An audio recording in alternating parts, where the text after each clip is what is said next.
Okay guys, welcome back again kay Cruz Mac Channel in the house. At ngayon, pag-uusapan natin yung hindi ka makapag-download ng images dito galing sa Gemini.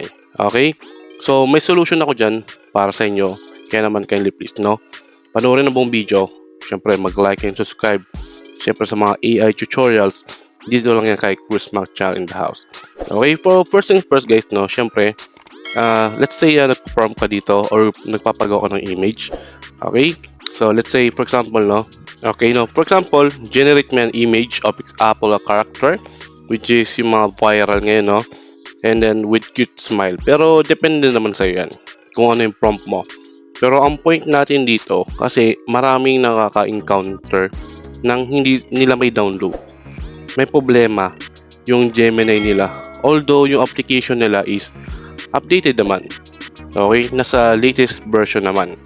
Alright, pero dito sa tutorial ko, sa video natin guys, syempre tuturo ko sa inyo kasi na-try ko rin naman at syempre kaya naman i-share ko sa inyo kung ano yung solution na pwede natin gawin. Alright, di ba ganito yung mga trending ngayon guys?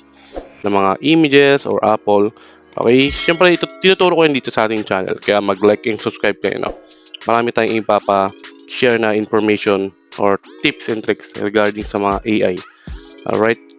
So ito pwede natin gawing video yan, pero sa next video na natin gawin. Dito muna sa tutorial natin, kapag i-save natin siya, 'di ba? Meron tayong save button diyan. Ang nangyayari dito guys is something went wrong. Okay? So ano bang gawin natin dito or yung best way? Ang gawin natin dito guys, meron tayong share button sa baba. I-click mo yung share button. Okay? And then, hintayin mo lang mga 2 to 3 seconds.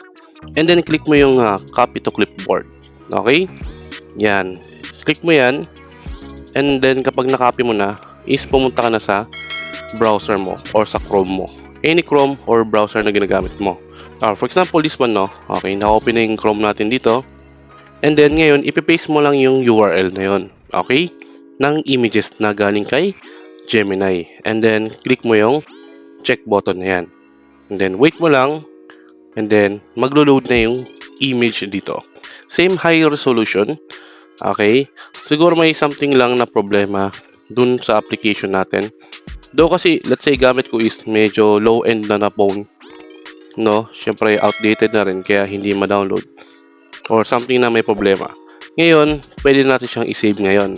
Dito. Alright? Click mo yan. And then, wait mo siya mag-download. Kita nyo guys, 1.48 MB, which is medyo malaki-laki pa yung file size niya. Saka, full HD resolution. Okay? Now, i-open natin siya sa gallery. Yan, pagdating sa gallery guys, makita nyo yung resolution niya is the same pa rin. High quality, and then, pwede pa tayo mag-generate ng video yan. Yun sa next video natin na gagawin. Ituturo ko sa inyo regarding sa pag-create ng mga animation gamit ng AI generated, and then also yung TikTok. Gagawa tayo ng isang TikTok seller natin, and then yung mga product is hindi natin kailangan bumili. Gamit lang ng AI, ituturo ko sa inyo kung paano ko ginagawa yun na meron tayong AI na nagbebenta para sa atin. Okay?